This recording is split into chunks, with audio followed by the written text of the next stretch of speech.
Pozdrav svima, evo pokušat ću da objasnim kako je uopšte nastala poštena partija i šta nas je navelo da uđemo u politiku. Pravi razlog je to što je uhvaćen, dobili smo u stvari jedan transkript razgovora između Ivice Dačića i Marsovca. Marsovac je baneo kod Ivice Dačića, valjda je on mu nekako najbliži. Kad kucate Marsovac, Google, odete na slike, imate na primjer ovo su ti Marsovci sve. Evo izabrat ćemo jednog koji će pričati sa Ivicom i kad odete kad kucate Ivica Dačić u Google, ovo su slike, izabrat ćemo jednu od tih slika, evo ovo je Ivica Dačić, naš junak i onaj koji je u stvari kriv što je nastala poštena partija. U stvari počelo je sve tako, dobili smo transkript razgovora, sad ja ne mogu ovdje da objavim kompletan razgovor, nego ću ga u kratkim crtama prepričati. Iz Marsovac je došao, baneo kod Ivice, dobar dan Ivice. Ivica kaže, dobar dan Marsovče. Marsovac kaže, ko je ovdje Marsovac? Kad ga je pogledao i onda su počeli da raspravljaju, da pričaju, pitao ga je Marsovac, dobro Ivica, u čemu je problem? On je rekao, ne možemo da prehranimo stanovništvo. Kaže, oj, kako ne možete, nesretniče? Kaže mu Marsovac, pa da vidimo, ajde, da evo ja ću ti objasniti kako. Koliko vi imate uopšte, koliko je površina Srbije? Nema pojma. Marsovac ode i nađe da je površina Srbije 8.840.000 hektara. Koliko ima obradivih površina? Marsovac kaže, sedne za računar, kaže Ivici, pomeri se mentolu da ja vidim koliko ima u Srbiji obradivih površina. Ode i nađe 4.218.000 hektara. Onda kaže, sad ću da ti začunam kako da se prehranite.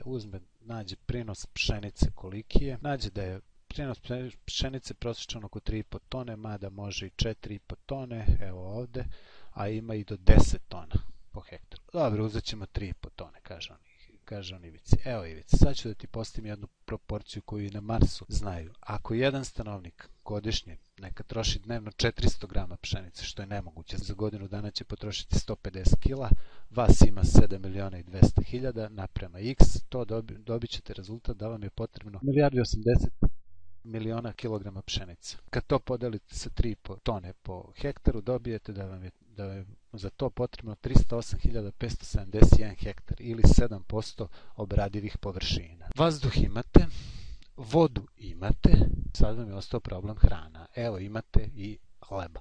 I tako uzme Marsovac, posle toga izračunamo proizvodnju mleka. Evo recimo za mleko koliko vam treba, ako trošite po stanovniku litar dnevno, to vam je 7.200.000 litara mleka dnevno, za to vam treba određeni broj krava, izračunamo koliko imate krava, 840.000 krava, ako krava da 10 litara, i sve on to njemu izračunao, i kupus, i krompir, i burek, i krempite, i rakiju, sve mu izračunao, čak i rakiju koju ovaj obožava da pije.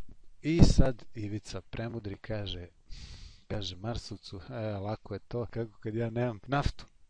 Naftu treba da uvezem. Dobro, kaže njemu Marsovac, čestiti. Ko ima naftu, jebate? Ima Saudijska Arabija, ima Kuvajt, kaže Ivica. Dobro, šta ima u tom Kuvajtu osim nafte?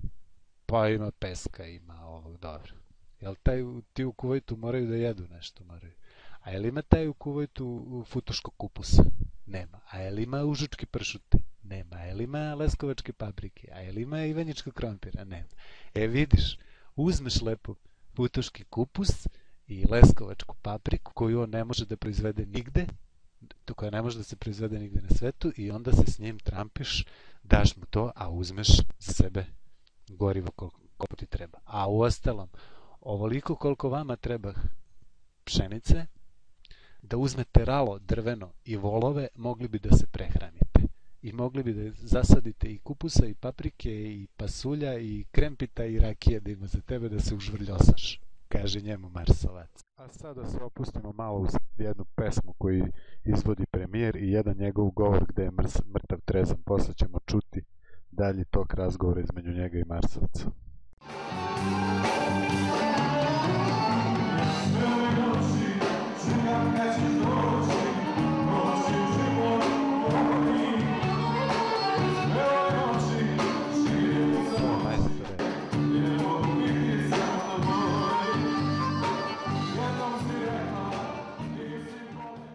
ponekad mislim da naši ljudi su se malo prave naivni.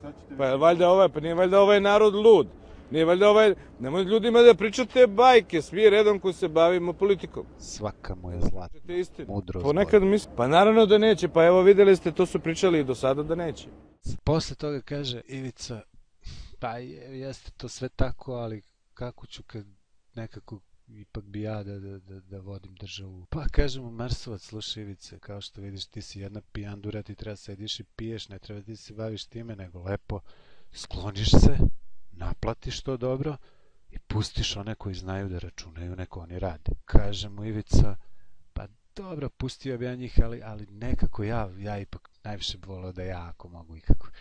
Pa pravo ti kaže mu Marsovac, nema planete u sunčevom sistemu gde bi ti mogao da vodiš jedan kvadratni metar te planete, tako da najbolje za tebe bi bilo da se ti skloniš, da uzmeš liter radže i da se negde užvrljosaš, jer za tebe ništa drugo i nije.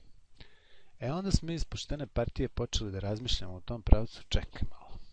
Koji narod voli da bira, kao što voli, i ne može svoj život da zamisli da ne izađe na izbore i da onda izabere neko ko će da ga vodi. Onda mu treba izaći u susret. Treba napraviti jednu poštenu partiju. Napraviš poštenu partiju za koju će narod danas da glasa, da bi uopšte narod mogao da preživi ovde.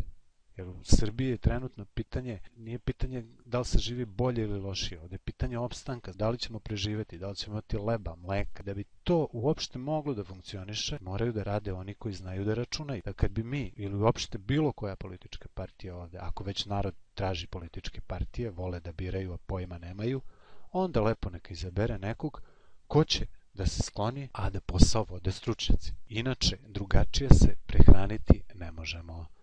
Tako da, na osnovu iskustva Ivice Dačića i Marsovca smo došli do tog rešenja da je najbolje da narod, kad već voli da bira, nek bira poštenu partiju, a mi ćemo se skloniti i pustiti da posao vode oni koji znaju da računaju i bit će nam svima mnogo bolje. Toliko za sad, pozdrav!